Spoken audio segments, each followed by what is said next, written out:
Hey everybody, welcome. Happy Saturday. Woo! Yeah, so glad to see you here. So glad you're taking a little bit of time out of what might be an otherwise normal day to do something slightly out of the norm. I hope everyone walks out of this room feeling more confident and more excited and inspired and focused to direct your energies and your ideas towards whatever it is you're daydreaming about. So just a couple quick basics. If the building's on fire, that's the door we're using. If you need to use the restroom, out towards the lobby on the left-hand side are both the men and women's rooms. Also, you may have noticed that there's a bit of food on the bar there. You're welcome to that at any time.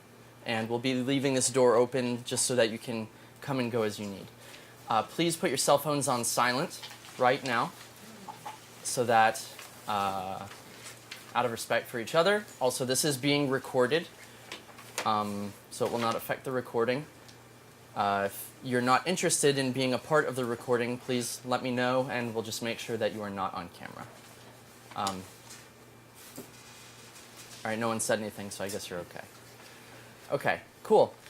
A little bit about myself. My name is Adam Lansky. I'm a local filmmaker and audio engineer, but I'm putting my life into filmmaking.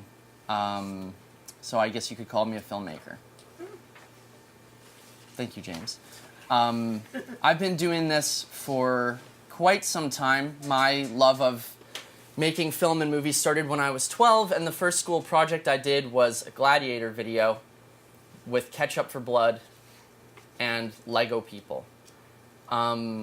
It doesn't take a lot to capture people's imaginations. It's really easy, I think, to get caught up in we need things to be big, we need things to be expensive, and that's really not true at all. But I'd like to take a minute to go around the room and just say your name and what you're up to in the film world and maybe something that you're working on right now. Can we start over here? Yeah. My name's Nick. I'm 22. I go to Willamette University. I guess I'm a senior. Not really working on a lot film-wise right now because I'm on my thesis for my paper, but like I like to write stuff occasionally in my free time, but yeah. Hello, my name is Anteo. I am 15 years old. I go to Village Home High School, and I am currently not in the process of writing any major script or anything like that. I just have been playing around with the idea of maybe writing something, so yeah, I guess you could call me an amateur in this field. Hi, I'm Hui Ke. I teach at Willamette University. I'm a media scholar, particularly study Asian media. And I want to know how behind the scene, right, how they create media. So recently I'm focusing on that. Yeah. I'm Jonathan Schechter. The last time I actually touched a project was probably 8 or 10 years ago. I had two sitting on the shelf, and I'm hoping this will just give me a shot in the arm to pick them up again and keep going. I'm Brady Rogers. I've written some scripts in the past and sort of got away from it because of my job, but I'm about 146 days from retirement, so I'm hoping to get back into it. Yeah. Me?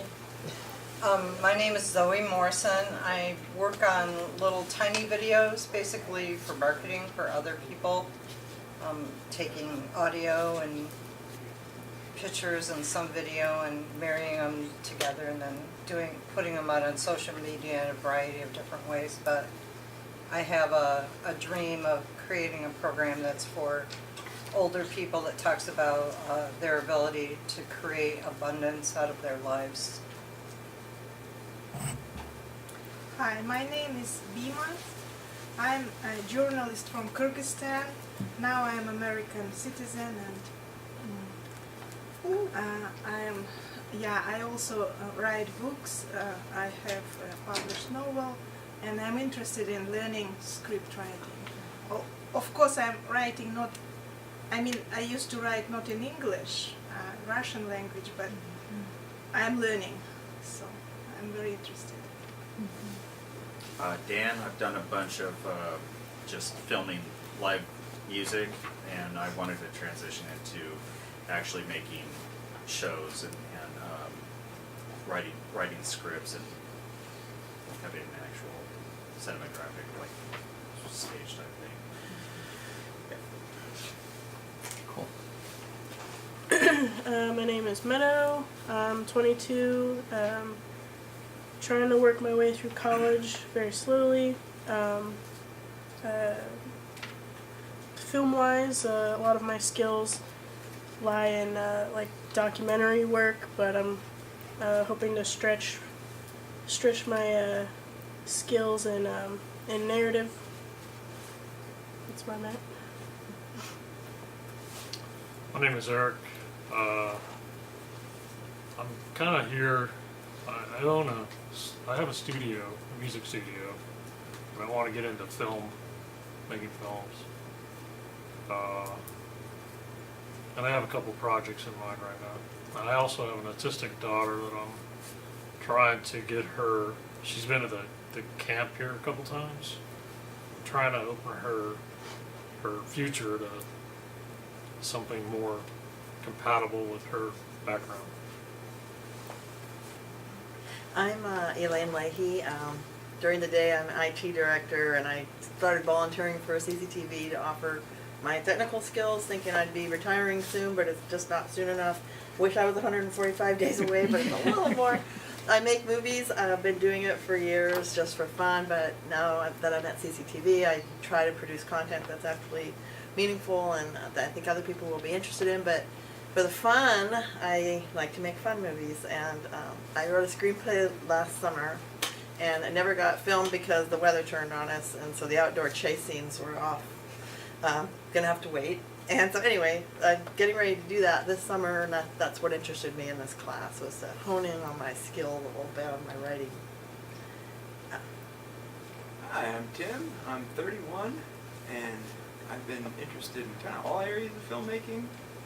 First way I got into it was extras work, so I've got to go on a lot of big movies and TV shows and just walk in the background and get paid for that. So that's nice. Some of it's free though, you just do it to get connections and everything. And then I've got to work on crew on a few smaller, low-budget projects, and a slight bit of acting. Adam was nice enough to let me on Blackfinger, hence the shirt. And let's see, right now I'm part of a filmmaking club in McMinnville, and they kind of prompted me to write a script just to learn about, like, how do you do that and what does storytelling entail. So I've been working on that, and then I saw this ad coming up, so that was linked up pretty good. And then I just went on an audition for a low-budget horror movie last week, and I got a call back for that, so I don't know if I got it yet, but I'll be going back and auditioning for that, and I'm continuing training and acting and just editing classes and pretty much all around filmmaking. I want to know more. Cool. My name's James. I'm 27. In the past, I've ran a few YouTube channels as well as producing print and broadcast news content for the U.S. Army. And currently, I'm working on writing a science fiction novel with the hopes of turning that into some sort of visual medium, either a graphic novel, animated series, or a show. I guess. Yep. Cool. Okay. Welcome. You never know who's sitting next to you, and so I thought it would be good to start off with just getting everyone introduced, and now we know who's in the room and where everybody's at. Okay, go ahead and take a look at your curriculum, and the first page is just the title page, not a lot of information there. The second page are some basic rules that I've got, and when I say rule, I really mean just like a guideline idea. It's not important that things are followed super closely, but these are things that in my experience have been very helpful. If I get an idea, I've got to write it down. I assume I'm going to forget things. Ideas slip, especially in the middle of the night. Some people keep journals by their beds. Good for them. If you think something is interesting, someone else will too. A lot of times, well, something that happened with me Tim mentioned Blackfinger. This was a film that we made last year. Something that I had to fight through while I was writing the script, while we were getting stuff together, is like, man, what a dumb idea. Who's going to like this idea? Like, this is just so crazy. But do it. Why not? You like it, so make the art for yourself. And maybe someone else will appreciate it.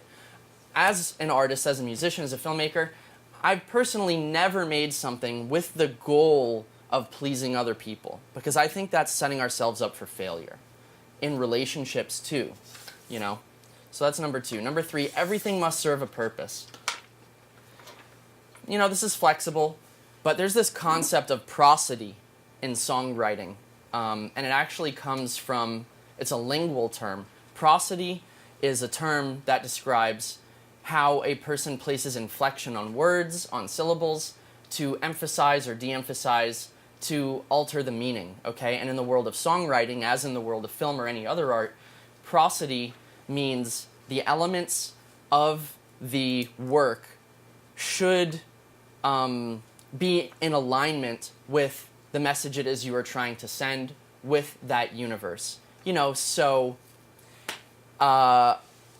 think of any movie and maybe there's an interaction where people are cold or angry with each other. You're going to light that scene with blues or whites, not reds and yellows. And there's certainly not going to be flowers in that scene unless they're dead, right? But the point is, try and make things serve a purpose. What people are saying to each other, what people are wearing, what they're doing. You can go way over the top with this and become, you know, super focused on tiny details. And that's not the point here, but the point is like, why are people doing things? Why are certain things in the scene? How does it add up? Protect your work by saving carefully. Everyone in this room has accidentally lost a file, accidentally reformatted a hard drive, accidentally thrown papers in the recycling bin or the fireplace. Rule number 5, take a bath. What I mean when I say that is, first of all, hygiene's an important thing. But what I'm talking about is take a break. Sometimes what will happen with me and a lot of other writers is we get in this focus mode where it's like we really want to get things done, we're on a roll, and then maybe I'll hit a wall and I'll be thinking about it, and it's like, I just need to let this go for a minute. I just need to let it sit. And so you can literally take a bath, or the point is just take a break and leave it alone. And a lot of times breakthroughs happen while we're on vacation. Again, everyone in this room has been on vacation and has had some kind of intellectual or emotional or personal growth breakthrough because you're not thinking about that day-to-day grind. You are not thinking and focusing on all of those things that you know, maybe haunt us or excite us or whatever. Does that make sense? Any questions on these guidelines here? Is this helpful? Okay, stellar. Let's keep moving. I'm going to put what I'm seeing on the screen here so that we can follow this document together. Okay, we've started off, and this class is 2 hours. We'll see how that goes. Anyways, some resources for you are right here. Celtics.com is a great website. It is basically a free online, like, film production logistics website where there are tabs to create your script, tabs to create shot lists, tabs to create shooting schedules. It's awesome, totally free. Right below that, hitrecord.org is like a peer-to-peer creative networking site. It's almost like a Craigslist of the artistic world. You can go on there and find people who are working on all kinds of stuff. You could just put your ideas out there, and people kind of leaf through them. And if someone finds an idea of yours that you like, or that they like, vice versa, you contact each other and collaborate. So it's just people working across the internet, you know? So if you're looking for someone to co-write with, you can put an idea out there. Or if you just want ideas or feedback, you know? Storyboard That is a storyboarding website, as you could have likely figured. I believe that requires a subscription. But for people who are into creating storyboards, it's a good resource because you've got like templates for people, templates for backgrounds. Some people are, great artists with a pen, and others just need a stick figure. The bottom line is Storyboard that helps out with that. tinyurl/storytelling cheat sheet is a fun little resource where basically this guy compiled a list of his ideas on good storytelling. Take what you like, leave the rest. And right below that, how to write a screenplay is talking about formatting your script so that it looks and reads like a proper screenplay. We're not going to talk about that so much here, so that's potentially an important resource. That combined with the Celtics website are going to be powerful. Cool. If you have any other ideas for resources, we could talk about that later. So, the first thing I need to say before we get into this, which I think is the most important aspect of everything we're going to talk about, is seduction. And I don't mean seduction in the concept of finding a person and developing a relationship with them or trying to kiss them or something. What I'm talking about is everybody, every human being wants to be seduced. Okay, and it doesn't have to be romantic or intimate, but this is why we go to movies. This is why we listen to music. This is why we read books. This is what art does for us. To me, to be seduced is to, or let me phrase it like this, to seduce somebody is to so thoroughly capture their imagination and emotions that they rescind control. So when you're sitting there in the movie theater, or you're sitting down reading your book, that's what you're doing, is you are giving up control of your thoughts, of your feelings, and you are letting this creator take you on a ride. And it needs to be magical. It needs to be mysterious. It needs to be extreme. We need to feel things. That's why we do this, and we want to feel things outside of our ordinary day-to-day life. Does this make sense? Mm-hmm. So keep that in mind throughout this class and throughout your creative work is what am I doing that is alluring to the audience? What am I doing that's going to help the audience forget that they're sitting in a theater in Salem, Oregon, and they've got bills they got to pay and all of this crap that we want to get away from, right? Okay, so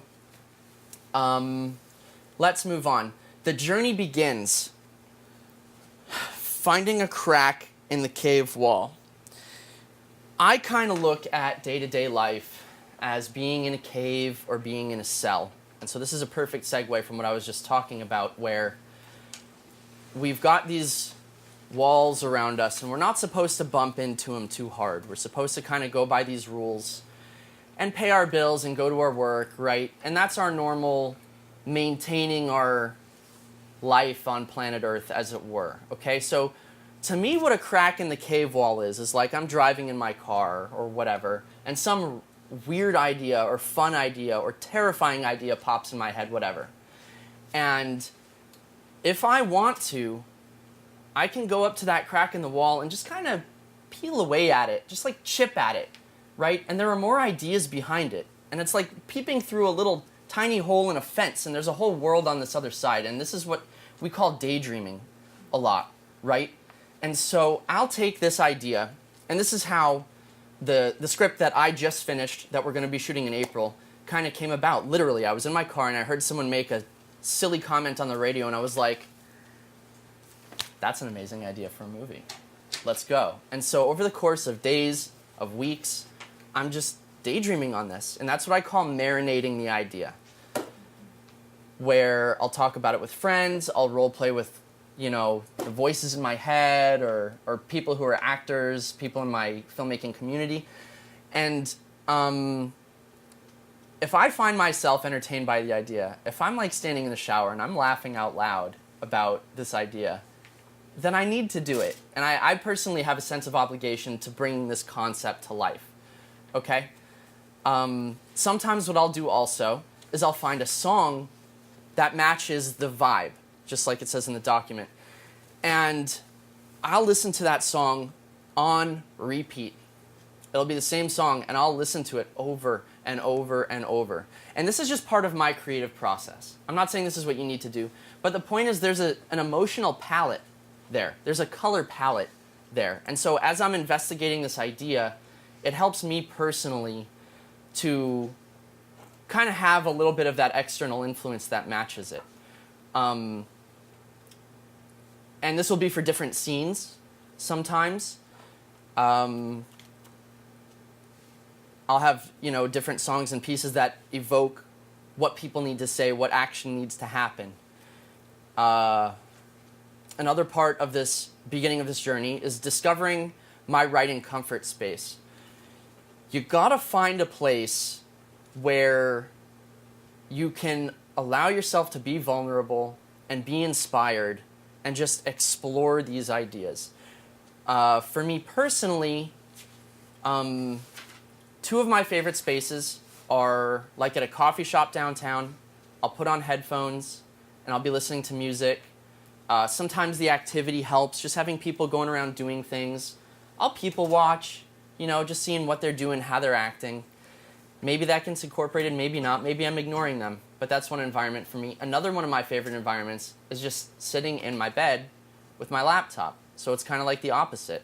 That's a soft, quiet place where no one's going to bother me. And I can laugh out loud about nothing, and, no one looks at me. So make sure that you're putting yourself in a position where you're empowered to allow yourself to feel through these ideas. For some people, setting deadlines can be very helpful. Sometimes a little bit of that pressure can help. There's a saying, without deadlines, nothing would ever get done, right? You're a professor, you know all about this. So if that helps keep you motivated, go for it. Follow the white rabbit. You will learn something. That's alluding to The Matrix and Neo, where there's the scene and a woman has this tattoo, and on his computer screen it says, follow the white rabbit, right? And so what I mean by that is sometimes I like to think of ideas as having a life of their own.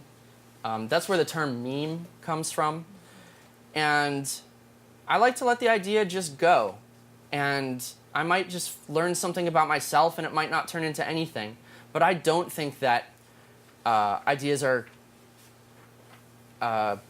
completely random or inherently meaningless or something like that. I think that it's possible they happen for a reason.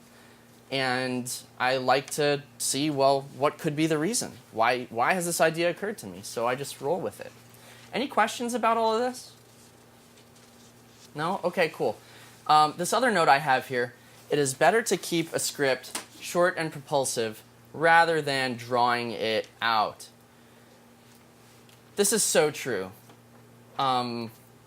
Things can be short and sweet and still be very impactful. So keep that in mind. There's this idea that movies need to be like 2 hours long. Personally, I don't have time for that. I don't want to sit down somewhere for 2 hours and just watch a movie. I like a film that's 1 hour long or 45 minutes long. It could be even less. It doesn't matter. But keeping things interesting, keeping things exciting is really important. So, again, an experience that I had talking about this film Blackfinger is I based it on a James Bond script. The original script was 150 pages long about. I stripped out 2/3 of it and ended up being 46 pages long. Because to me it was just like, yeah, Bond is suave, Bond is hot, great, whatever. Yank it out. Not important.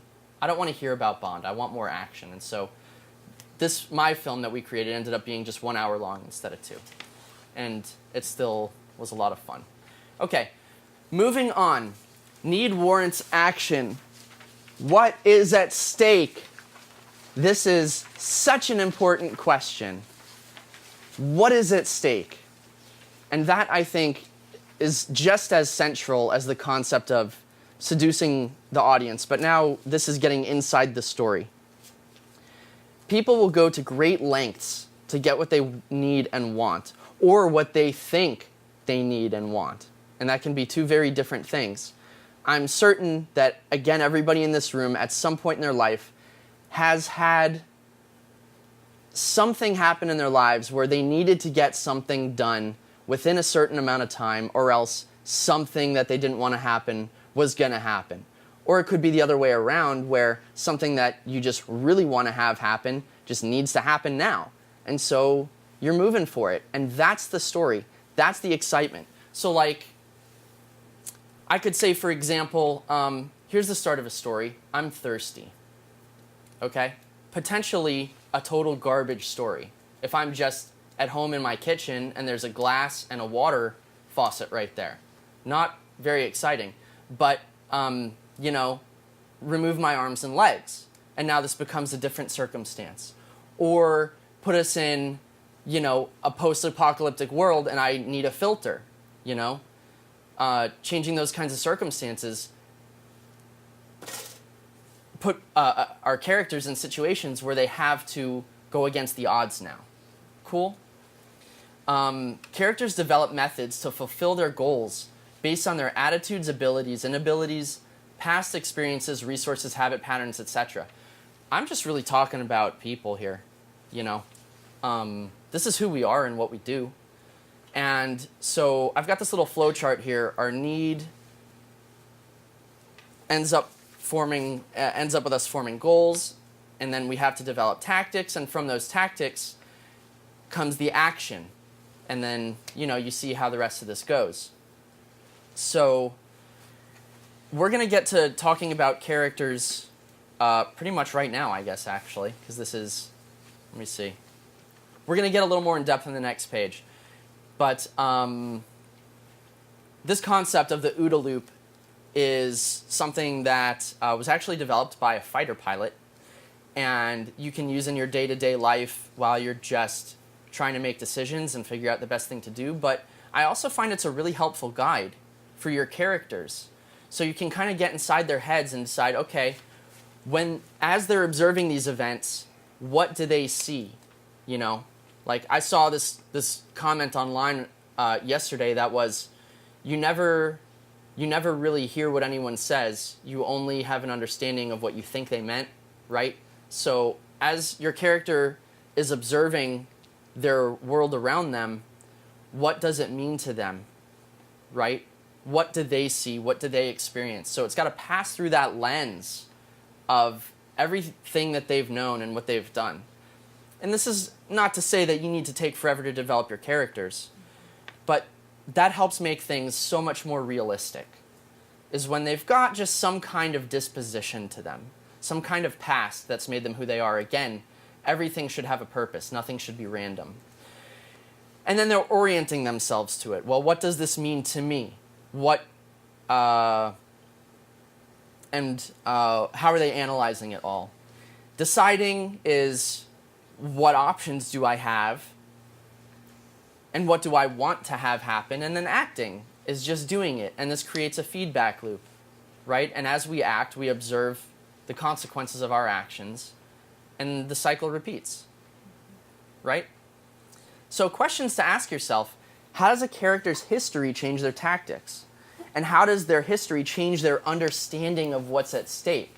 For example, someone who's never, and here's a relatively abstract idea, but someone who's never really known love, when faced with it the first time, could take it for granted because they don't know the magnitude of that situation, the chemistry of having someone in your life with whom you just have a very strong chemistry, right?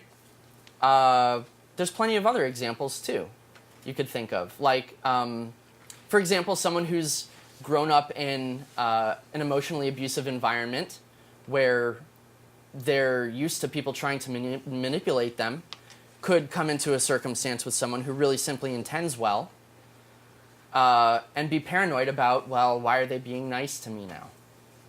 Again, probably something we've all dealt with. So what do our characters need, and how badly do they need it? What are they willing to do to get these needs fulfilled? In addition, though, to working on what they want, characters will use their resources and abilities to aid or hamper the progress of others. So keep that in mind. And you can make things a lot more complicated when you've got people who are juxtaposed, whose needs are juxtaposed to each other.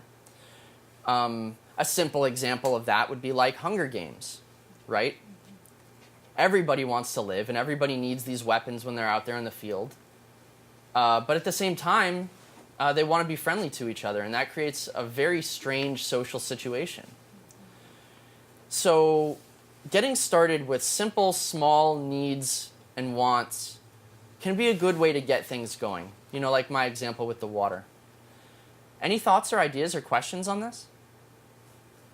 What's up, James? Yeah, in like writing stuff, it seems like you're like kind of going over that, but like I've always heard to be mean to your characters. You know, don't be overly nice to them because that creates a boring story. If they want something, tear them down first, and then watch them get to that. That's interesting, and I think that what I'd say to that. Another favorite quote of mine is, "The universe is the great art-making machine against which all of mankind's accomplishments are measured." And so how I think that relates to what you're talking about now is the biographies that really interest me personally are ones where people have had to overcome great odds. You know, an interesting story is very seldom, I was born into a very wealthy family and never had to do anything. Unless it's all taken away. But then there you have it. So that's an interesting thought. Maybe so. Anyone else? Okay, cool. Let's keep moving along. Oh, brave new world that has such people in it. I first heard that line in the book Brave New World by Aldous Huxley, but that's a Shakespeare throwback to Tempest. Don't be afraid to steal from other authors, by the way. Picasso has a quote, good artists borrow and great artists steal. Just saying. Okay, characters, relationships, and environment. To me, a play or a book or a film, whatever, really gets connected with people because of the characters and what's going on there. And so I think that is a lot more important than any kind of technical savvy or outlandish sci-fi environments, whatever. Whenever I'm writing a script, one of the questions that I'm asking myself is, or where a starting point more like is, let's keep it practical. Let's make this something that I can actually shoot with the amount of money that I have or the people that I have in my life. And so starting with characters and their environment and something that I have access to or could be easily accessible is important. There's nothing wrong with writing a script that's going to call for stuff in spaceships and other bigger environments, so you can do that. I'm kind of taking this from the angle of like writing a script to shoot the film, like something that's actionable that I can do right now with my life. But if you want to write something bigger and try to sell it off, good for you. Great, do it. So time and place is the environment. Ultimately, characters and their relationships are more important than the conditions, in my opinion. Use conditions to affect relationships. No one builds a rat maze just to look at it. Put some rats in there. I've got 1984 written next to that. So 1984 is a favorite novel of mine. Totally horrifying. Still relevant. And what Orwell does with this book, I think, is kind of the opposite, where I think he started with this concept of, what if society was like this? Okay? And so he built the architecture of this world where everyone is on screen all the time. Everyone's being surveilled by the government all the time, right? And so to me, that's when I say building the rat maze is like, he's made this world, and now he's thrown the characters in it. And so what happens when one of the characters wakes up and realizes, like, there's something wrong with the world today. I don't know what it is, right?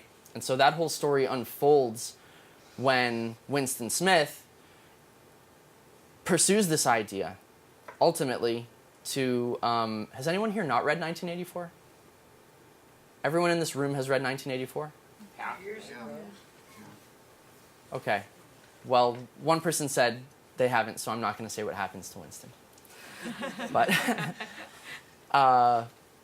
so anyways, what I'm saying with this whole paragraph here is think about your people and what they're doing and why and their relationships. And I think out of that can become a very interesting story. Character mapping. So let me switch over now to the little tablet. I'm going to show you something that I do when I'm developing all this stuff. I'm sorry, it's a little warm in here for this coat. Some of y'all got jackets on. I don't know how you're not dying. What is your secret? We are not moving. We're all sitting down. Yeah.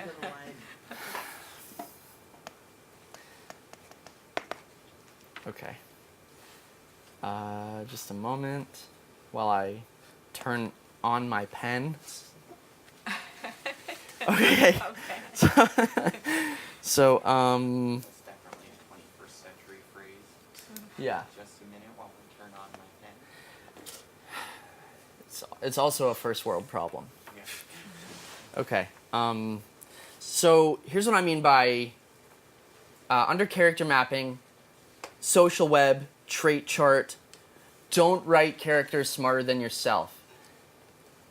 That's really important. I'm going to talk on that first because that'll be over quickly. The more you can stick to what you know, the more realistic and impactful your work is going to be. If you need information that lies outside of what you know, try and find that. And what I've done in the past is I'll hook up with an expert of some kind and say, hey, how does this work? There's a script I'm in the middle of writing, and I came up to like some page, it doesn't matter. And there's a scene where two policemen are apprehending this guy who's suspected of kidnapping a girl. Incidentally, all part of a comedy, if you could believe such a thing. And I needed to know, okay, well, what can these police officers do? Like, how are they going to handle the situation? So I get a sheriff on the phone, and I record the conversation. And now anytime I want, I can refer back to that, right? So if you need information, go after it, but don't make stuff up, because anyone who knows about it is going to be like, see you over there. Okay, so character mapping, social web. For me, this is a part of that whole idea of marinating the idea. So this film that we're about to shoot is called Splendid Funerals, and it's about a woman who runs a funeral planning service. And I needed to start throwing people into this mix. So here's what I'll do. I'll do something like this. So here's our main character, and I don't even need a name for her necessarily, but I'll go like main woman. And I knew I wanted a woman to be the main character. I'm not sure why, but I just knew it. Okay, so who's around her? She's got her business partner, right? Now her business partner is going to have a fiance. He's going to die. Okay, so there's the connection there. Who else? So this fiance who's going to die, he's going to need some people to come to the wedding, right? So we've got, here's a friend number one, right? Here's another friend, right? Now who else is going to need to be important potentially? Well, someone who runs a mortuary maybe. Oh, how about a priest? This woman who's, or there used to be an eraser on this thing. There we go. Right? She's in the business. She probably knows a priest. Someone's going to need to preside over the ceremony. Right? So that goes here. and the priest is going to need an apprentice, right? So this is the beginning of our social web, and this is who's connected to who and how. I could say that the main woman, you know, is like familiar with the fiance, so maybe I won't draw as big of a line there.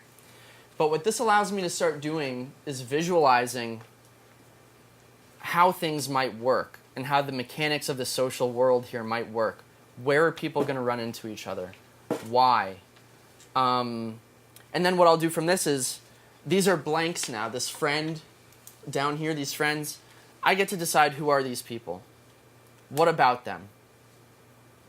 What makes them interesting? Why are they connected to this guy who's going to die? Okay, and so then that's where this trait chart comes in. A trait chart is something that can just be simply like, here, I'll just make a little one down here. And I'm going to change colors because the black and white's getting boring. So here's our priest. Okay, he's married. He's very popular right now.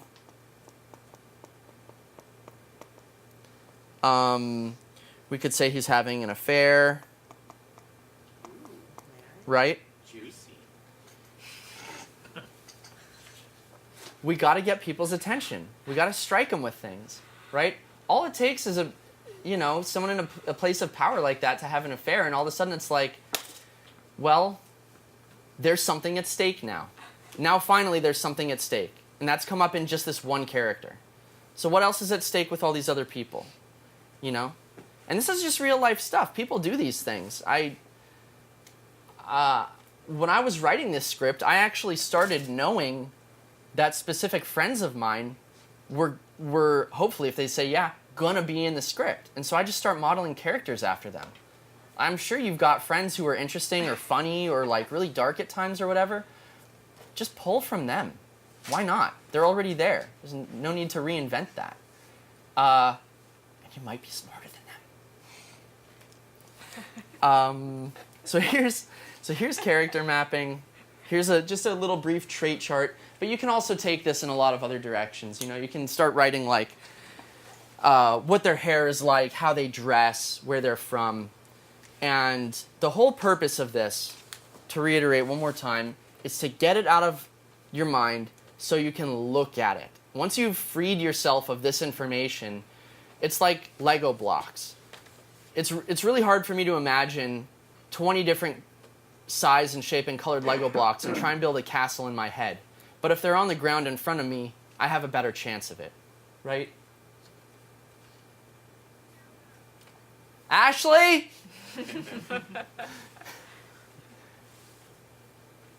Tech support! You know, I know Luis is on the other side of this wall listening right now.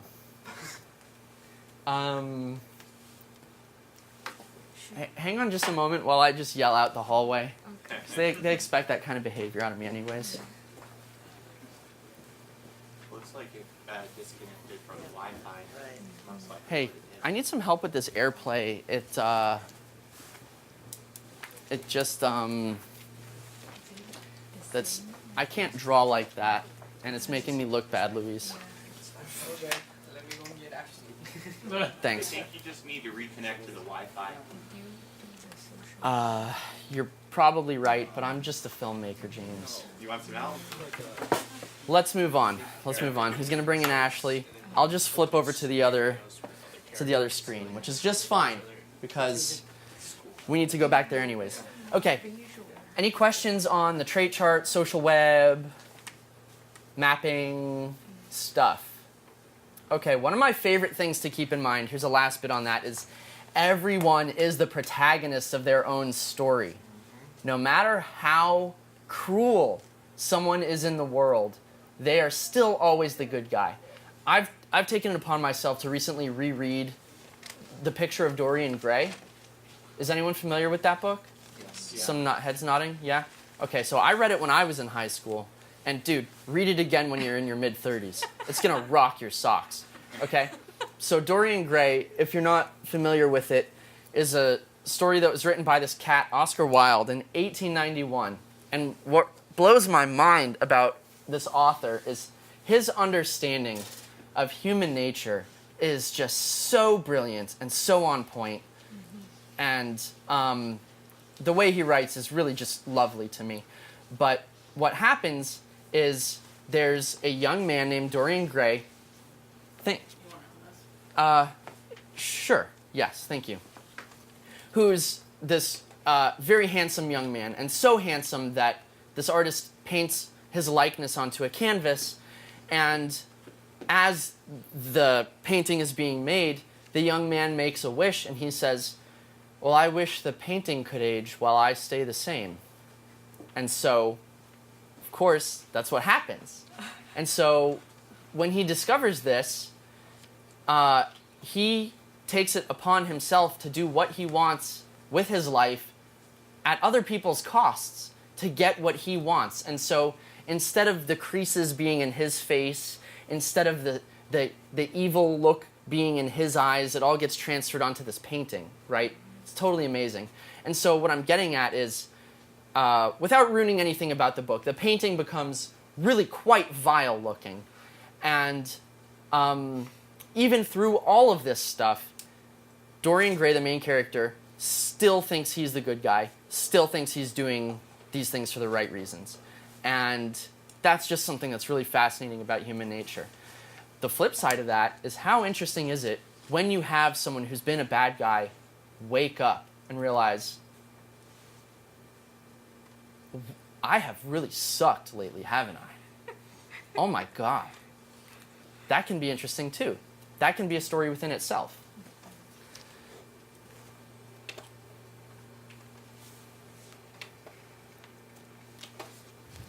Okay, moving on. The power of the imperfect nose. It can make a face interesting. I don't remember where I heard this concept of how an imperfect nose can make someone's face interesting. But I like it a lot, and I think it's worth pondering, is what I'll say. No aspect of personality is random. What is the history driving the imperfections? What are the consequences of imperfections? Yeah. So like an example of this would be, to go back to this concept of a protagonist, I think it's interesting. I think it's uninteresting when you have a good guy who is just so thoroughly good. He can never do any kind of wrong, no bad thoughts. It's like a potato with a smiley face on it. Not going to offend anybody there. But give a protagonist, give a good guy a darker past, a la Batman, for example, and suddenly he's more human. Suddenly it's more interesting. Personally, I think that in order to really do good in the world, truly do good, I think there has to be some understanding of evil and what evil really is. Because it's that choice that makes our characters interesting and the people in our lives that we know interesting. Knowing that at any minute someone could do the wrong thing, but they don't. But knowing what the wrong thing is to do intimately and still making that decision to do the right thing can be very interesting. And sometimes even seeing that struggle in our characters or in the people we know in our lives. Like, that's striking to me. And so, if you're thinking about maybe a superhero, just to make things a little easier, try to throw something in there that's incongruent with who they are and what's going on. It could be something that happened in the past. It could be a decision that they make under pressure, and it just seemed like maybe there's no better alternative, but there could be fallout from these kinds of things. And I like to take this concept of imperfection and extend it to other people. I think a great example of that in film also is like Rushmore or The Life Aquatic with Steve Zissou. I think Wes Anderson, to me, is a real master of blending like just the right amount of self-centeredness into people so that they're believable and unpredictable. You know, and that could be like Bill Murray's character. Has anyone here seen The Life Aquatic with Steve Zissou? Love it. It's a favorite film of mine. It's just great. And I think it's great because of the realism of the characters and the feeling I walk away with at the end, of course. That's what it's all about.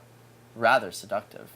So at one point in the film, Bill Murray, who's playing this oceanographer who's avenging his friend's death, who was eaten by a shark, he wants to find the shark and blow it up with dynamite.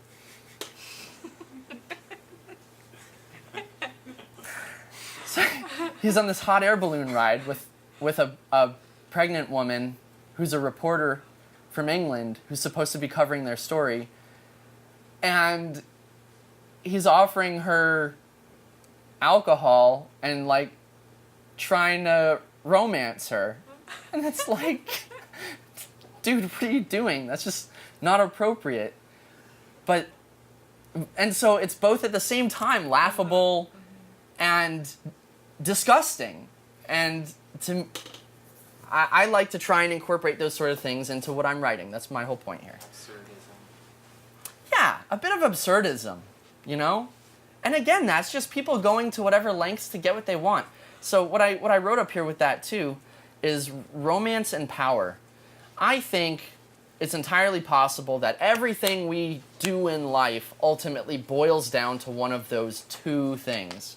And to me, power covers possession of things, be it knowledge or objects or control, whatever. And romance is this innate need that most people seem to have for a partner of some kind, you know, with whom they can share their secrets and so forth. And so, anyways, that example with Bill Murray kind of sings to that, where he's using his power to try and get romance, actually, in that scene.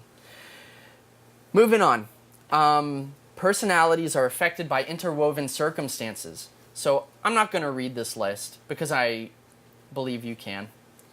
But these are the kinds of things that affect who someone is and the decisions they're making. And there's probably more than this.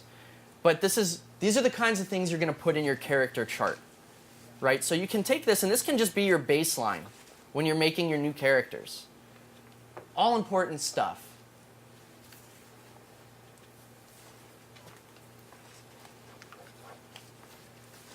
And these are all things that we know how we're affected by them ourselves.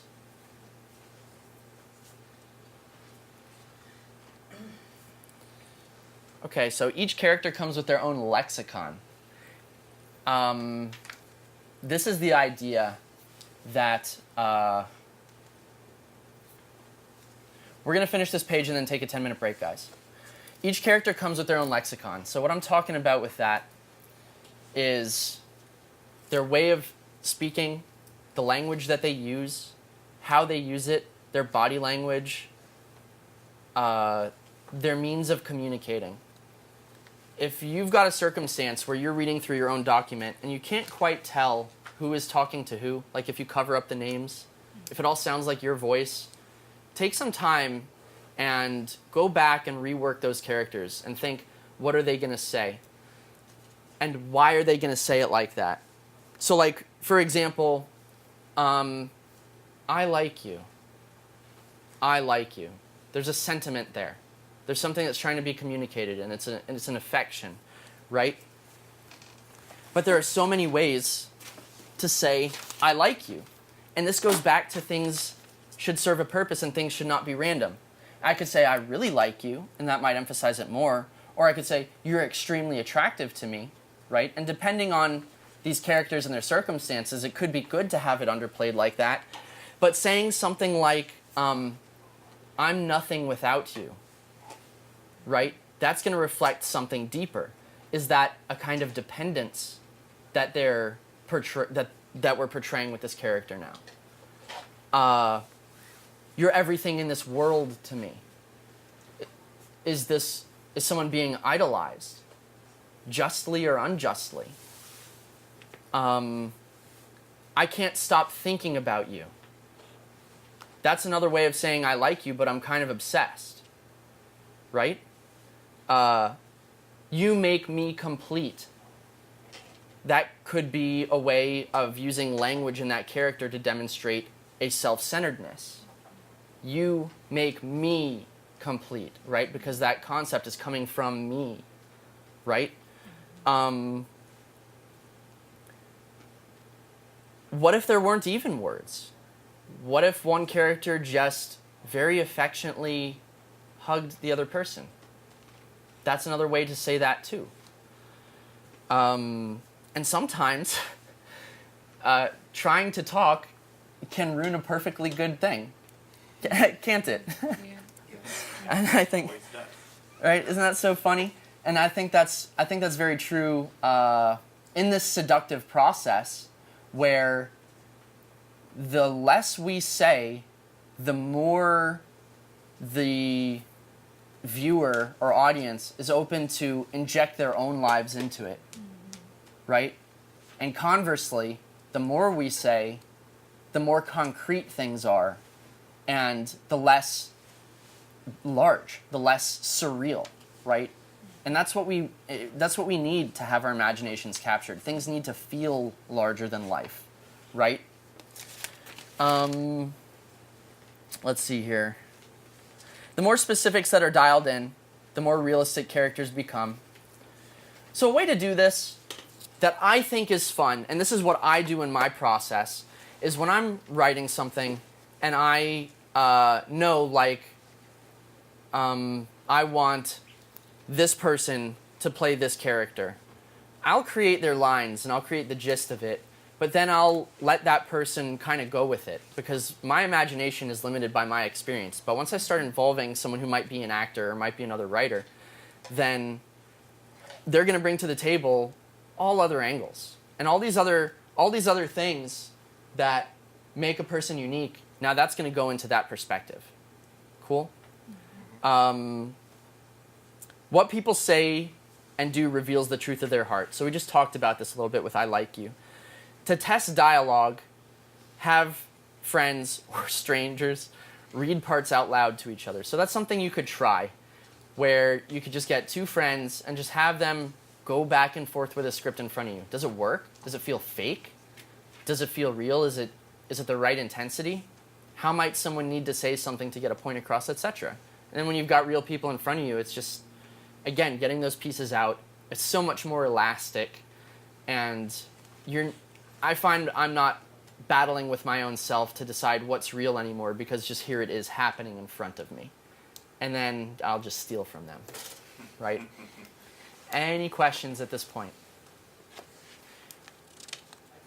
Any ideas? Thoughts? No? Thinking about taking a break? Okay. It's, as far as I'm concerned, it's 2:10. Let's come back at 2:20. Okay? So get outside, walk around, get some water. Thanks so much, guys.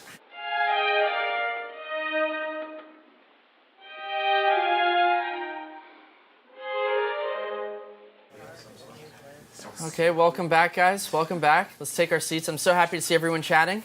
That means we've got some good chemistry in the room. I hope some phone numbers got exchanged and y'all can have your own dialogue at a sooner than later time.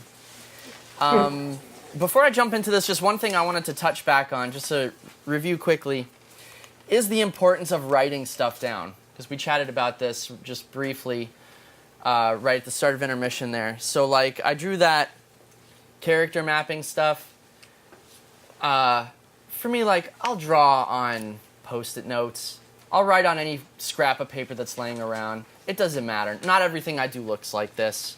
You know, everything that I've done, there's always kind of this, what I see as a funneling action, right? Where it starts as this mess. Some people say artistic people don't have messes, they have ideas laying around, right? So it's like a scrap of paper, scrap of paper, scrap of paper, and that's the start of a movie to me. And eventually it gets typed and distilled, and then, you know, it all finally funnels down to this point where someone presses play, right? And they're eating popcorn or whatever. I find that just so interesting that people do that. So don't, I'm saying this specifically to encourage, like, whenever the idea comes to you, whatever you got, like write it on your hand, type it in your phone, doesn't matter. Do something to get it down. And whether you use it or not is a different story, but you've at least gotten it down and you can think about it later. Cool? So, dialogue, people talking about stuff in a movie. That's a really unscientific definition, but there you have it. It's clear. It's very clear, at least. So, you can do some looking around online and find a lot of stuff to reference. Hey, Luis, can we start the clock, please? You can find a lot of stuff to reference. The clock is rolling now. About dialogue and how to write it and making interesting dialogue and stuff like that. One of the first movies that I saw that I was very interested in the dialogue was Pulp Fiction by Quentin Tarantino. I'm not going to talk about him as a person, but in terms of Pulp Fiction, I remember seeing that movie at a younger age and being like, these are interesting conversations. And the way these people are talking makes me want to listen more and know what they're going to say next. It's been said of Howard Stern that why people listen to him is because they don't know what he's going to say next.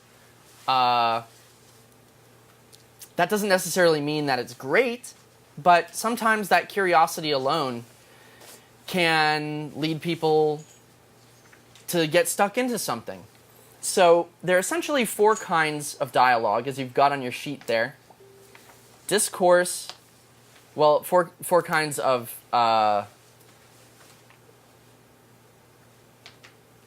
people talking to each other. I'm forgetting the word right now, guys, I'm sorry. Discourse, dialogue, diatribe, debate, and where people are at on this kind of chart here on these 4 areas is all really dependent on the stuff we've talked about before. Who are they? What are they trying to do? What are they trying not to do? And how are they going to manipulate each other to achieve their own means? And so the overarching thing of any kind of dialogue is the context. When is it? Where is it? Why have these people come together in the first place? And what is the nature of their relationship? Okay? There's a lot of conversations that could happen between you and your friend that might go very differently between you and a close relative. So that's an idea where the nature of the relationship is going to affect how they're going to talk.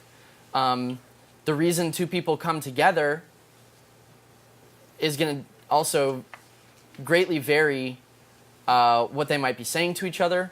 Where they're meeting is going to affect how they're talking. For example, if you've got 2 people who are supposed to be exchanging information, whether they're in a crowded restaurant or in an elevator, or are they totally private in a car, etc., is going to change how they're going to talk.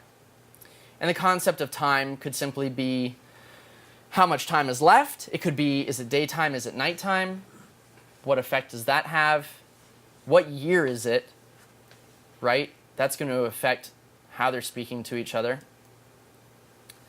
And the lingo that they use. So all of these things have an effect on that lexicon. So what we've got here is this chart that goes from left to right. And this is how I go about crafting dialogue. And anytime I'm writing a line, it's not necessarily like I'm running every single one of these concepts through my brain. What happens with me is I'll have an idea of someone, like my friend Matt. And I know Matt's background because we've been friends for some years. So I just have an idea of how Matt might say something. And I've actually gotten good at this to the point where sometimes predicting what my friends are going to say is a little weird and sometimes boring. But also what's helpful about that is I just have their voices in my head, so it's like, well, what would Matt say about this? And I don't have to bother him because I just know. I could bother him and confirm it, but whatever. So it goes through this whole personal history first of where is someone from. And again, this is true of you and of everybody you know. So to me, the moral compass is really the first and foremost thing. And I'm not going to read everything on the list, but I do have them in what I would say is more or less in order of importance, at least in the personal history category. But a person's moral compass and where they're trying to steer their energy and what is right and wrong, I think is square one for why we say or do anything. And then it moves from left to right, where it starts getting into our intention. And so the way I look at this is like our personal history are the things about ourselves that maybe we can change, but for the most part are just background processes. Kind of like the architecture of a software program, whatever, it's just there and stuff spits out of that. So our intention, to me, is kind of like what we're really trying to say.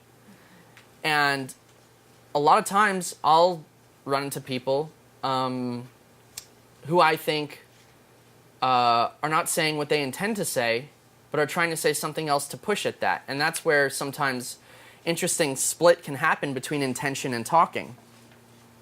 And the intention is based on, to me, really kind of where someone's at and where they're trying to go with this interaction. And then the talking are the words that actually come out of your face. So at every step along the way, there's places for things to change. There's places for things to be more refined. You might know someone in your life who takes a great deal of time to carefully form their words. And you might know someone in your life who really just kind of spits things out. And that's in between that intention and talking. How important is it to your character that they say the right thing? Or is it just important that they say what they're feeling or just say something? You know? And then how someone's talking, the words that they're using, how they're saying it, the timing of the delivery. All of these things add into really kind of the impact that it's going to have on the audience. That's sort of where the rubber hits the road for dialogue, because it's people talking about stuff in a movie. And in a script, typically, there's pretty minimal direction for a lot of these details. Now, if you're working on your own script that you're going to shoot yourself, feel free to put whatever you want in there that's going to keep you and your actors focused. In my experience, when working with friends or people who are not like professional level, people like myself who are trying to go somewhere with it, or maybe haven't been on 100 sets before, putting stuff like above the dialogue itself, just in parentheses, how something might be said or how they might look at the other character can be very helpful. Interpreting a script is a whole other art and craft. We're not going to talk about that today. And so anyways, all of this boils down, and eventually she says something to this guy, and he observes it, and then the process works backwards now, where he's observing her saying something, and then that goes through his intention, which is his mood and expectations and what he's motivated by. And then at some point that hits within his psyche, where what does this mean to me? How does this relate to what has happened to me in the past? And these are not, once you get into personal history, that's not conscious stuff happening. That's all subconscious stuff. And then, you know, that energy goes back in the other direction. And you've got people talking to each other. And this is why it's important to have these character maps done first. Because you're building these blocks, right? You're setting a foundation for how the mechanics of this world are going to play out. Does this make sense? Mm-hmm. Yeah, yes. Okay. Any ideas or questions on this? It's a lot of fun, isn't it? Yeah. It's exciting. Okay. Moving on. So that was this sheet. Time and place. Ethical questions hinge on social context. There was once a time when it was appropriate to blow your nose into your hands at the dinner table. I dare you. Yeah, and that was Thanksgiving 2018. That was the time and place. Ethical questions hinge on social context. What's normal and what's right and wrong very interestingly changes with the world we live in and who's kind of controlling these things. How do conflicts within the story relate to the world in which they occur? How do events alter characters' feelings towards the places in which they occur? Settings should be appropriate to the relationships and dialogue. Let's go back to 1984 for a moment here again. We're talking about a world where the individual is disposable, a world where free thought is illegal, basically, and forming meaningful relationships with people is probably going to get you in prison or killed, right? So, what? It's double plus ungood. Very true. That's a man who's read that book recently. Okay, so settings should be appropriate to relationships and dialogue. In 1984, no one's ever cheerful, really, except in fleeting moments. And even then, terror is so closely associated with it because, oh my God, what have I done in feeling this thing? I mustn't let it show on my face. People very seldom talk in ways that's cheerful, except for one moment where a guy is talking about how excited he is about this Newspeak dictionary that he's writing and how exciting it is to destroy words. Everything is really described as very bleak and dusty. Okay, and so that goes back to this concept of prosody, where all of these elements of the story contribute towards the story's meaning and towards the feeling of what the author is trying to get us to experience. And how do events alter characters' feelings toward the places in which they occur? Everything that happens makes the main character, Winston Smith, just loathe his place, his time and place, so much more. Everything that happens, really. Again, except for a couple brief moments, which are very quickly trampled. And he becomes more terrified as he watches things changing bit by bit. So this isn't to say that, that's the only way of doing things, but to me that's a perfect example of an author who has very well wedded time and place and their characters' dispositions to it. And how do the conflicts within the story relate to the world in which they occur? I mean, getting razor blades to shave was a challenge for Winston, right? And that is indicative of the kind of world that he's living in, where on the TV screen he sees how much surplus of material there is, but he doesn't have any of it. And so it's lies. How does time of day affect the action, what people need or how they behave? People don't see as well at night. People are more tired. Or if they're crazy, maybe they're more excited at night and they're wreaking havoc about town. No one's going to graffiti a billboard in broad daylight, right? You need the cloak of darkness. Do people change as they become more tired? Are they different in the morning? Is there someone in your life who, after a long day of work, behaves differently than when you first see them over breakfast? What resources are available within that place that affect direction? So we're going to get to this a little more in objects here, but if there's something that your people want, there need to be means of them to go about getting them. And the resources that are available will affect the tactics that they use. Does the setting increase the stakes? Let me see here. Okay, does the setting increase the stakes? Imagine a scene between two lovers where they're embracing in, you know, an open prairie on a beautiful sunny day. And I'll put those same people in a plane that's crashing. How important is it that they show their affection for each other? That's a pretty stark example, but an example no less.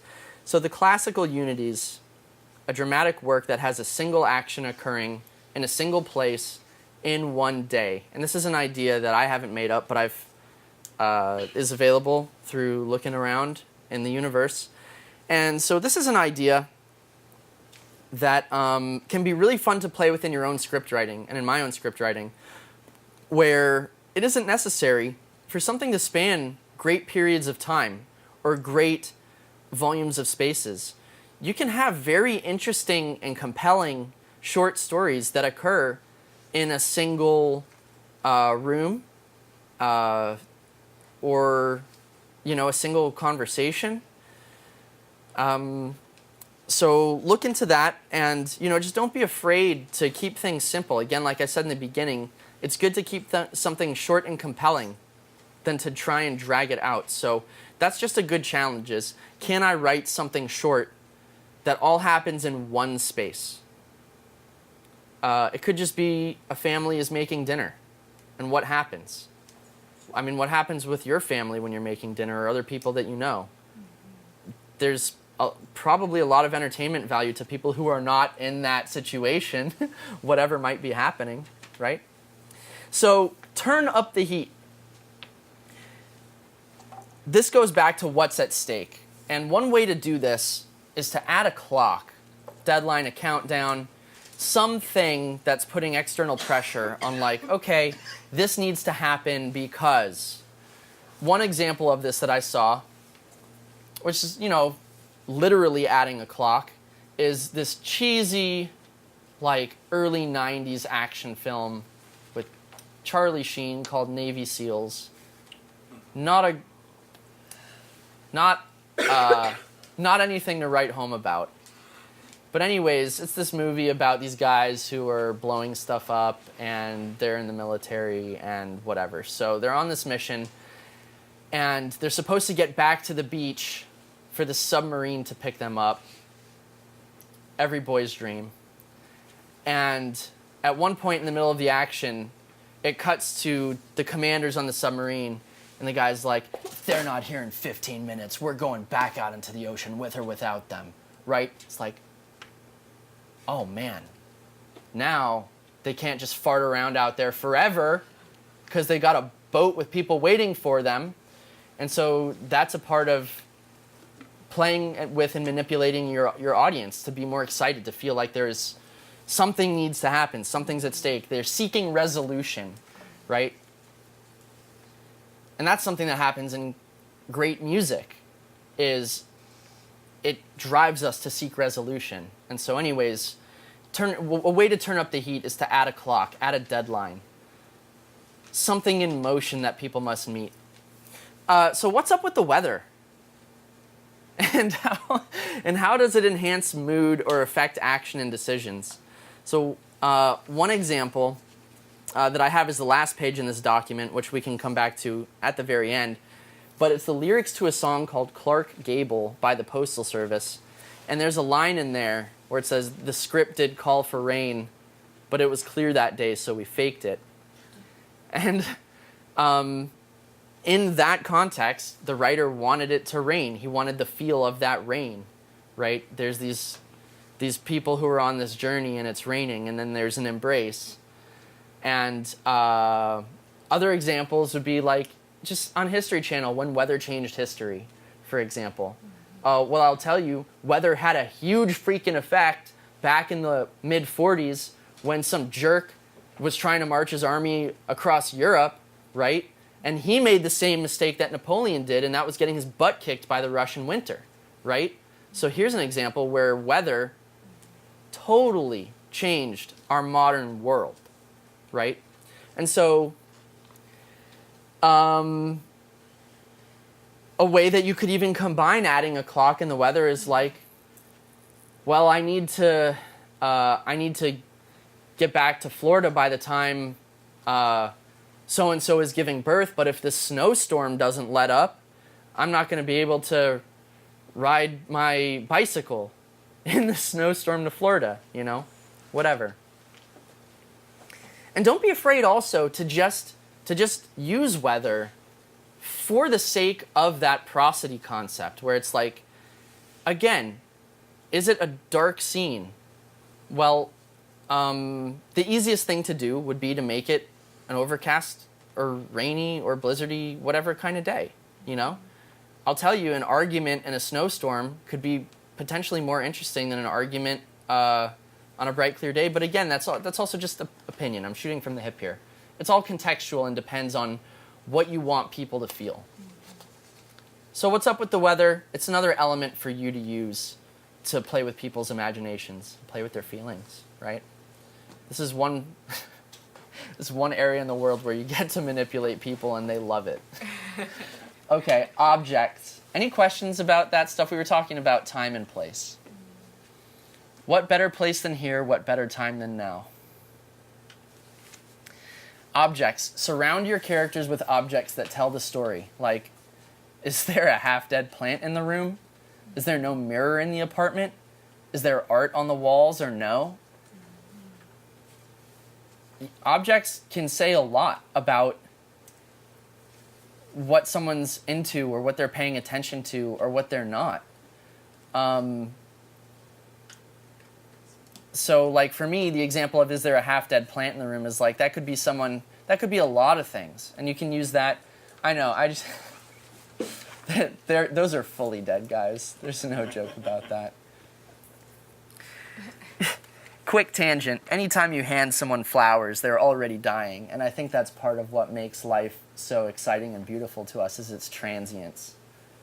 Otherwise, we would just be handing people fake flowers all the time because they last forever. That's not exciting, is it? Anyways, if you have a half-dead plant in the room, is that someone who's so absorbed in their work and in their own life that they can't remember to water a plant? Or are they actually just miserable and that's just an extension of themselves? Or did someone just drop off that plant and now that's a problem that they've inherited? Is your character constantly taking on other people's problems and not paying attention to their own, you know? Whatever. Is there no mirror in the apartment? Again, that's supposedly like, you know, someone who might not want to look at their own face because they're insecure. They could just want to work on not being vain, you know? That damn imperfect nose. Yeah, maybe they're tired of looking at their own nose. Maybe they're so lonely that they don't even want to see themselves anymore, you know? Who knows? The items we bring on stage are important because of their scarcity. So what I mean by that is the next line right there, negotiation over objects can become a focus. A great example of this is there's this one movie called Waterworld, which was supposed to be fiction. And there's a character in Waterworld who has a tattoo on her back that's a map, okay, of where land supposedly is. And this character with this tattoo, at some point the whole movie boils down to this one object, which is a tattoo. It happens to be an object embedded in a person, right? And so that makes it all the more dramatic. Another example, The Fifth Element, potentially the greatest sci-fi movie ever, where, again, a person is the actual object.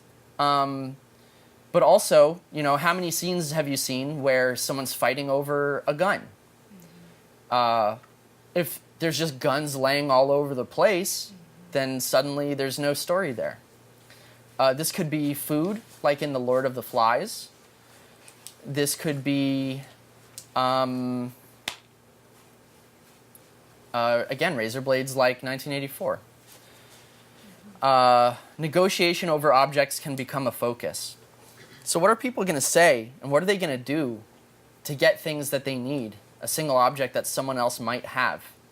That alone could be a story. Robbing a bank, believe it or not, is just a lousy negotiation tactic to get money. Objects can be hidden, stolen, broken, mended, given as gifts, created, destroyed. Objects can create large significance between characters directly or metaphorically. I'm working on this new project where one of my characters was gifted a book and is going to be returning this book to someone else in the screenplay.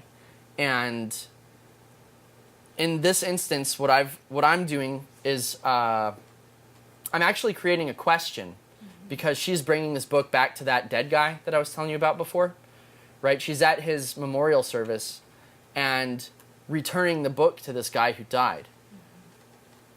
And so over his casket, she's giving him Romeo and Juliet, which is a parallel to Romeo and Juliet, but also, like, what happened between them that's the book that's going back, you know? Was there a romance that was never realized? Was it just a story that they both liked? Either way, it's creating a history between these people. A song that has funny examples of this to me is Fourth Time Around by Bob Dylan, where he's talking about photographs, he's talking about rum on the table, he's talking about the dirt outside of someone's apartment. A stick of gum becomes a focus at some point and actually causes someone to faint. If you don't know the song Fourth Time Around by Bob Dylan, it's a fun piece. How do characters react to objects? What memories do they conjure up or signify? Something to think about. Not sure there's too much else to say about that. So what is realistic for your screenplay? We touched upon this a little bit before. And again, this is assuming that you want to write something with the intent of creating it. So what can you have? What is at your disposal? Try writing, if you want to make something on a low budget, try writing about what's laying around you, stuff your friends have. Like, for example, this new project I'm working on, I saw a couple of porcelain dolls that I thought would be great for a character. My friend's like, yeah, sure, you borrow them, you know? And that's just an object that, to me, is interesting in the character, right? And what makes it interesting to me about this character is this is a woman who's really kind of living on her own, really kind of self-absorbed, but the porcelain dolls are of a man and a woman dancing. But she's got no one to dance with. So there's this, like, longing that's portrayed in a simple object that's really just sitting on a shelf. She never even interacts with them. They're just in the background there. But it's building on that person and their environment and what they want. So what's realistic? What's available? Any questions on this? We've got just a little bit more here. I'm going to kind of accelerate things just a little. Or is, hey Luis, are you in the other room? Yes, I'm here. Do we have a hard time limit here? No, we don't. You guys are free to go at any point if you like. But I'm going to just keep running through this. Thank you, Luis. Good man. Truth and spectacle. Allow your passions to light a fire. Write about what matters to you. Write about the things you know. Where is the magic? Where is the seduction? So what I'm getting at with this is making something larger than life. Everybody has circumstances in their head, times that you remember, conversations you remember, places you were. What if you had done something slightly differently?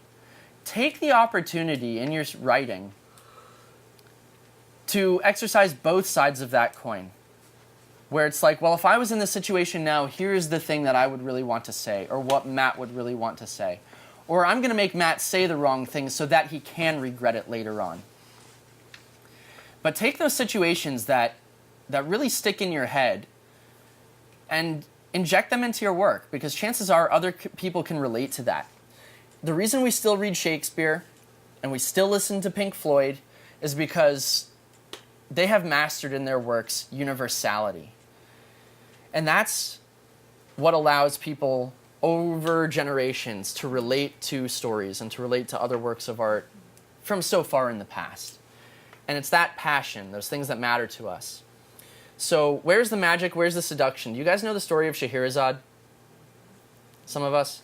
Okay, so there's an awesome music piece written about this story. Basically, in a nutshell, there's this king, probably not a nice guy, because he's got this habit of having women sleep in his castle and then beheading them the next day because they've served their purpose. And so finally this woman named Scheherazade gets caught up in this mix.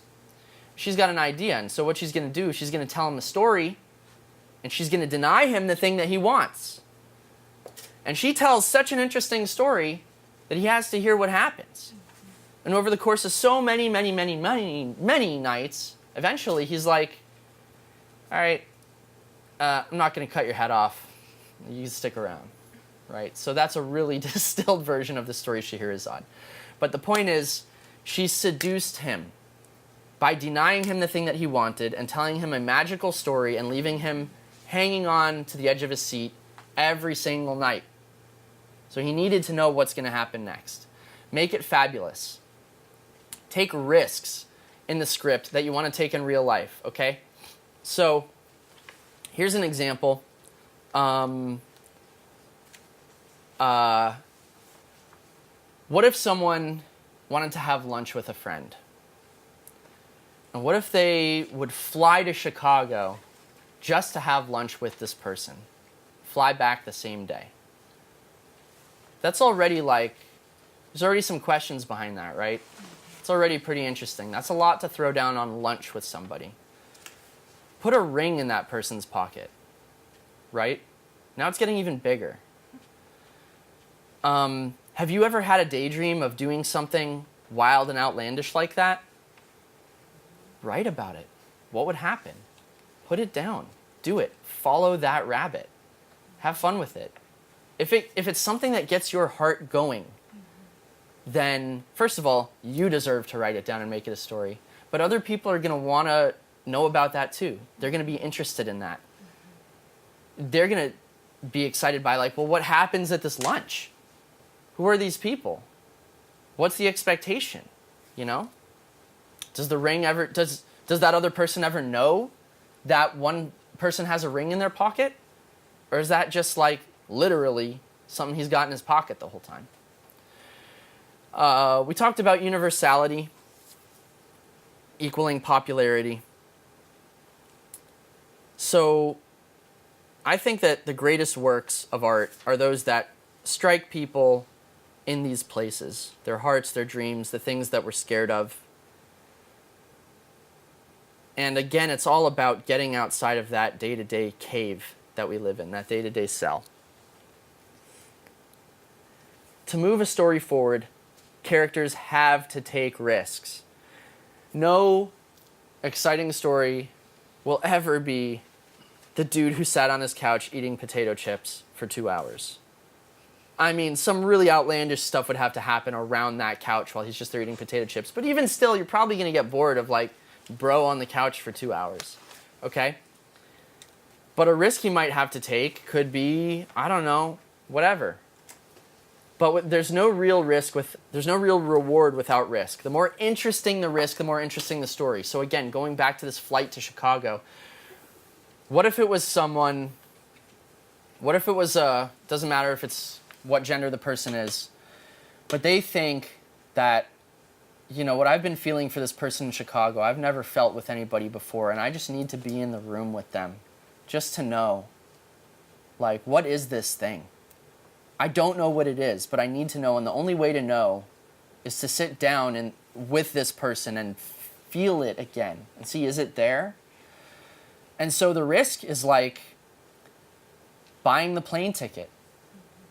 And how do you even explain to that person that they're going to see or get them to have lunch with that other character without them knowing exactly what it is or Or do they want it to be transparent from the very get-go? Like, that's a touchy, complex situation. So taking the risk would be just buying the plane ticket. Taking the risk would be getting in touch with the person to find out if they're available. Potentially being misleading about why that character is going to Chicago in the first place. You know, the whole thing is ridden with risks. The flight could get delayed and the plans could all get thrown off. You know, there's lots of clocks to throw in there. Arrive at the airport late, whatever. So now the character's got to run 300 meters to gate C17 at PDX. Who hasn't? So we can all relate to that. Why would someone want to ride your roller coaster? And that's a thing that I think is good to think about through the whole process. Like, what is in this story that's going to drag them out of that cave? What is in the story that's going to strike them, that's going to be different? It's good to have things change unexpectedly. It's good to have things change for a reason.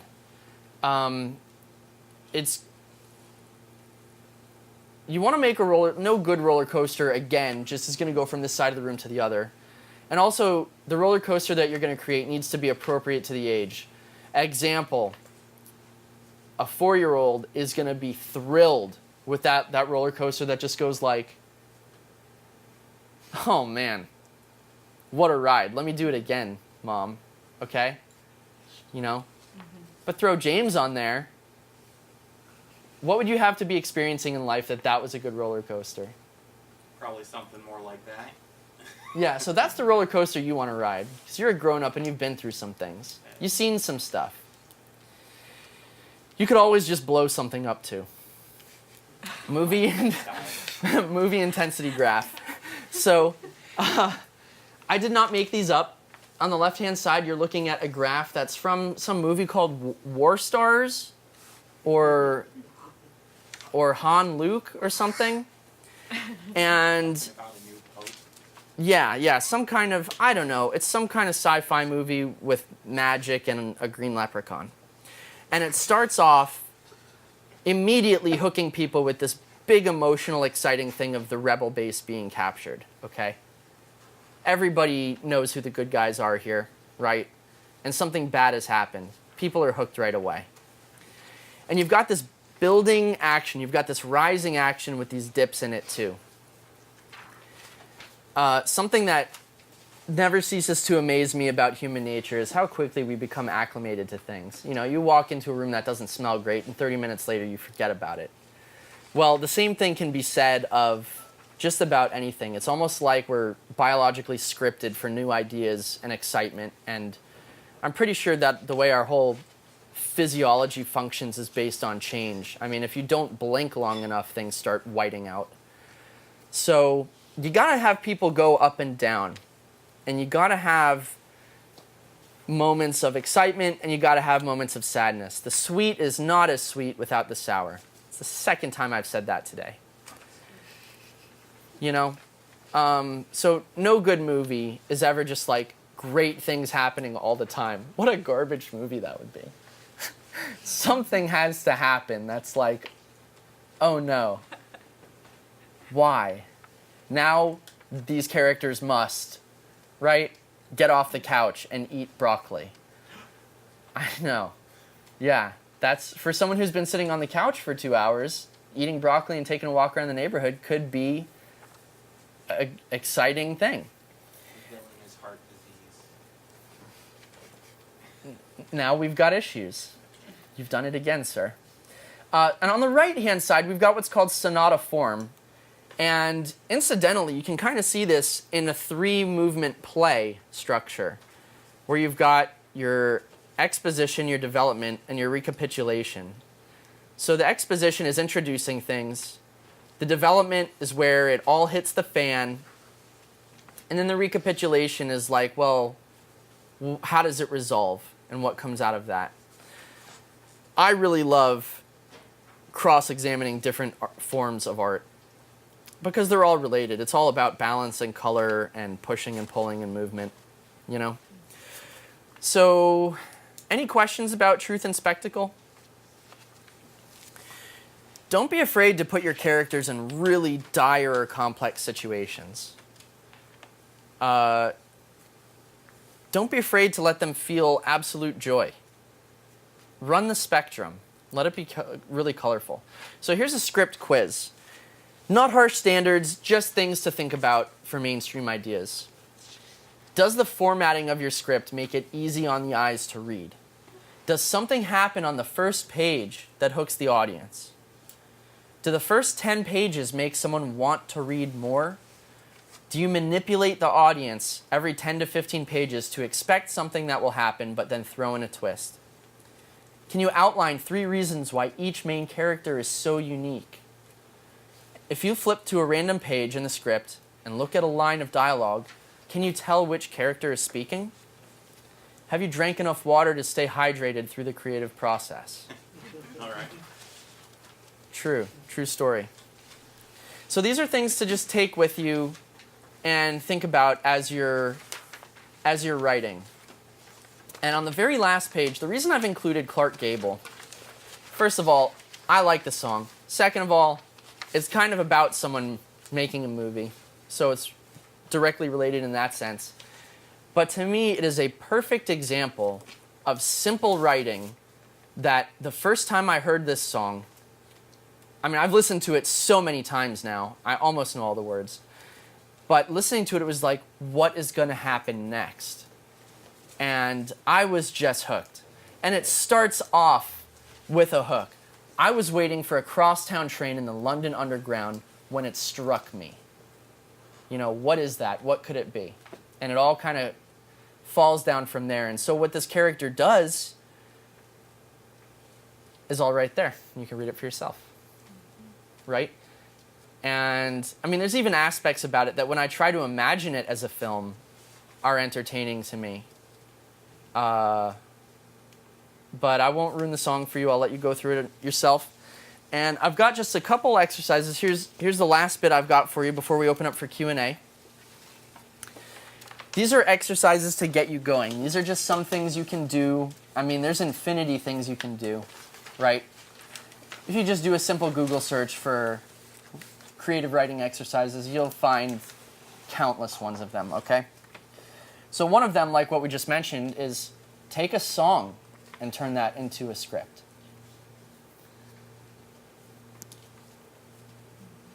Take a photograph, turn that into a script. What do you see? What's happening? What in there is compelling? Right? I was talking with a friend the other day, and he's a poet, and he was telling me about his creative writing process while I was folding laundry. And he said, well, you know, sometimes there'll just be one word. Sometimes I'll just take one single word and just roll that around in my head and keep thinking about it and what it could be and what it might mean and where's a circumstance where that word manifests. And write a scene about it. You could just map out a new character, and you could just over time have a library of characters, and then maybe one day go, oh wow, what if, you know, this person met this person? What would happen? Could be a scene. Could be the start of a whole storyline. Map out a character and act like that person in public. How do people react to you? What happens? What do you find yourself doing? And then, you know, write a scene about it. Pull it in. What else do I have here? Script out a dramatic or exciting scene from your own life. I mean, just think back on something that was pivotal for you and turn that into a script. When I was younger, I was really kind of caught on, well, everything had to be original, everything had to be unique. And for a little bit, that was fun, but it also became stifling to me, you know? And oftentimes, as I said before about the universe and art, the most exciting stories just are happening around us every day.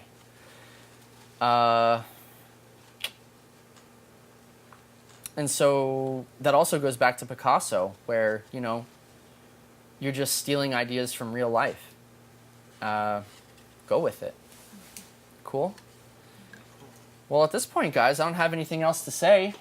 But if you've got questions or if you want to mill about and talk, does anyone have any other ideas or questions you'd like to throw out? Yes. I have a question. This is great, really helpful to understand how to create something. I do have questions that, like nowadays in the creative industry, a lot of time people need to work together, right? Yes. In a lot of times, several people work together to write a script. Yes. Like school education, sometimes they put the student in group to create a script. Do you have any kind of suggestion or idea about, you know, how can like 3 or 4 writers, you know, talk to each other and agree with each other on the plot and the characters, like that? Yeah, that can be a lot of fun. Okay, so I'd like to reiterate back to you what I think your question is to make sure I'm answering the right question. Yeah. It sounds like you're saying, do I have any kind of ideas or guidelines for how people in group writing environments can produce work that they like or are happy with, etc. Something like that? Yeah. Okay. I think that the first place that I'm going to go to is basic human relationships, where expectations need to be in place, first of all. And to me, the most important expectation is, are we in a situation where anything goes, or are we in a situation where we can veto each other? Is this something where we want to have votes over things? Also an idea of like delegating what people are going to be in charge of. Maybe you want to have people who are focusing on characters and people who are focusing on what's the basic storyline. Because it's totally possible to have characters that are kind of moving along a storyline track and they're just reacting to the world around them. A lot of times I think we feel like that in our day-to-day lives. But the concept there is you're delegating tasks to people and you're creating working lanes. I think it's really important in any kind of organizational structure, be it creative, be it political, be it business, that people have lanes that they can work in and then they can be free to explore within. And so that way, everybody ends up feeling like they've owned something and people want to feel inherently, I believe, that they have their own ideas. So I think those are important. And,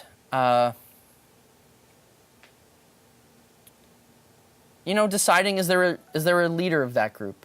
Or is there not a leader of that group? Some people want that, some people don't. What do you think about those? Yeah, that's great. Okay, Yeah, thank cool. you so much. Yeah, of course. Anyone else? Got anything else on your minds? No? This was all so clear-cut, I've answered everything? You have a lot of things percolating now. Yeah. Good for you. Yes. Quick question. You talked about writing a script about, like, if you have a person that is the perfect character and you can just write a script. What do you do when, like, your friends are, like, leaving and, it's like, oh, gosh, I don't have, it's like I have this script but I don't have anybody to fill it now, or people come and go. And that's a problem that I end up with a lot of times also. It's like, I have ideas and stuff and then people are going and it's like, what do you do to compensate for that? Are you talking about people who are on your creative team or people that just inspire you to write? Put something down and it's like, well, I can't really do this if this person's not going to play this part. Oh, man. Okay, so it sounds like you're... again, I'm going to reiterate to you what I think you said to me. It sounds like you're saying, Adam, imagine a situation where I actually have people who are ideal, in my opinion, for this script, for this film to work on, but they're not necessarily always accessible, or maybe they're not even willing to participate. The point is you've got this model person, but they're not going to be able to be that part, actually. Yeah. And how do we deal with that? Yeah. Okay. I think once you get into that kind of territory, what I would be thinking in your position is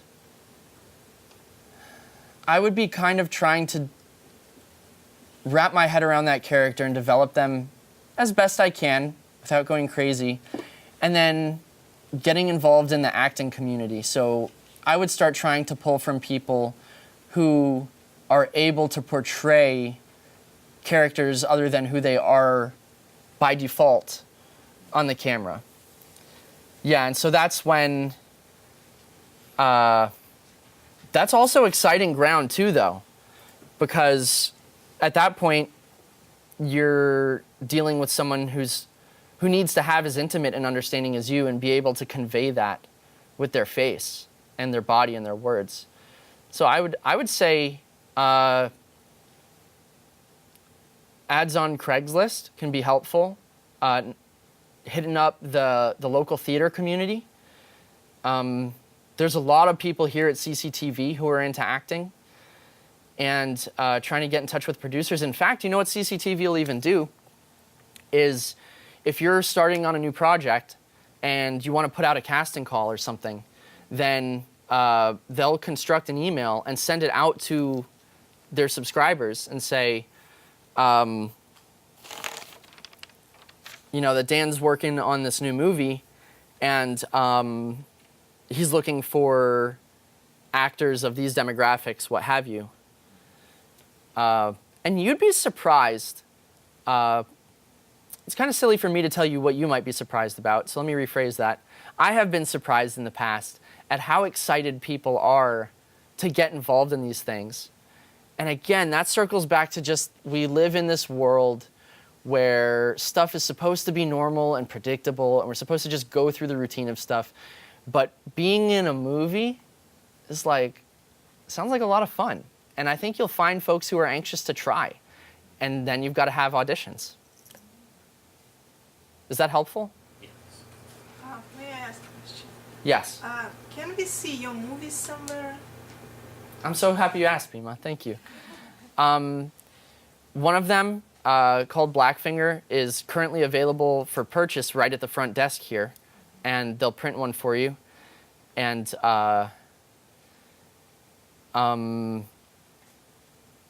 beyond that, I have another short film that's almost 2 minutes long, and it's on YouTube, and it's kind of, how would we frame that one, Tim? Well, it's a remake of an animated short, and the site is called sickanimations.com, so that gives you a little hint. Yeah, so this short of mine is on YouTube, and it's kind of an off-color humor sort of piece. But it's only 1 minute and 47 seconds long, including the credits. And so, again, you know, that just goes back to, like, movies don't have to be long. They just have to be interesting. Yeah, and what is your name? How will you find it? Adam Lansky, L-A-N. No, I mean the movies, name of the movie.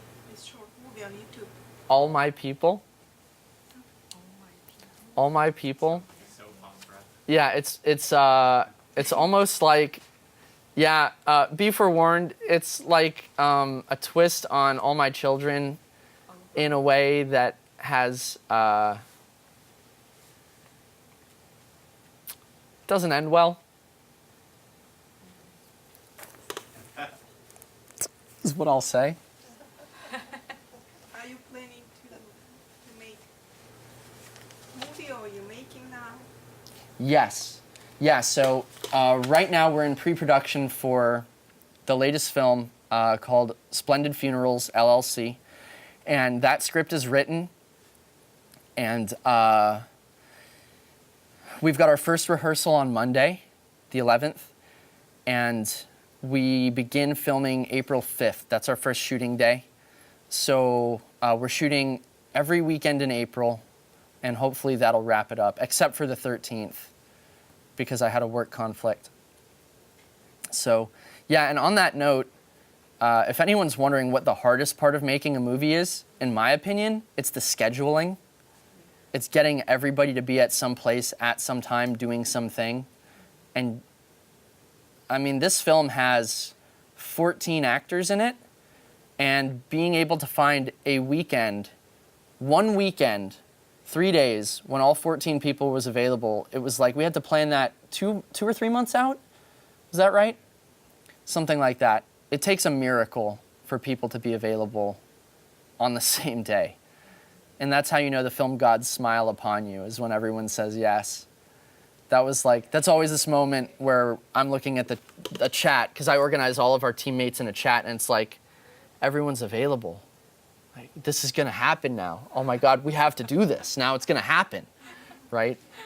But yeah, so anyways, you asked where's my stuff available.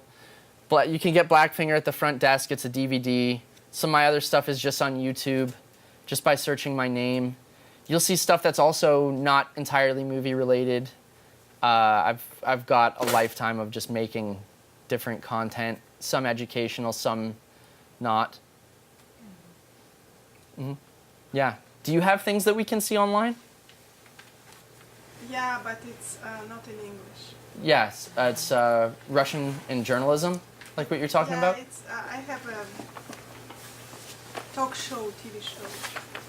I'm interviewing people, mainly politicians. Yeah. In Kyrgyzstan. Oh, wow. Cool. Okay. Thank you. Any other questions? Any other ideas, guys? Yeah, what's up, dude?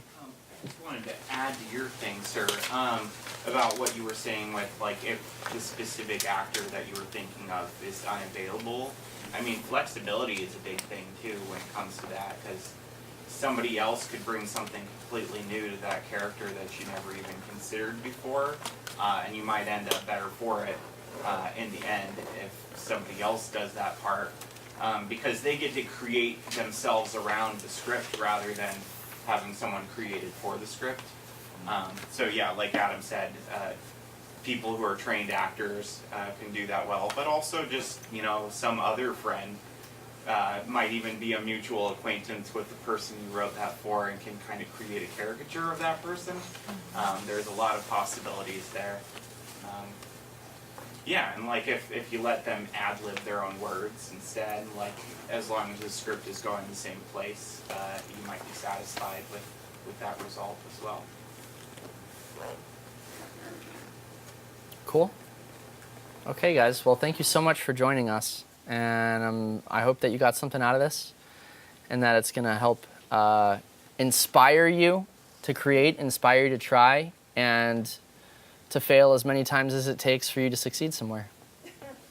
Because that's how it works. Thanks, guys.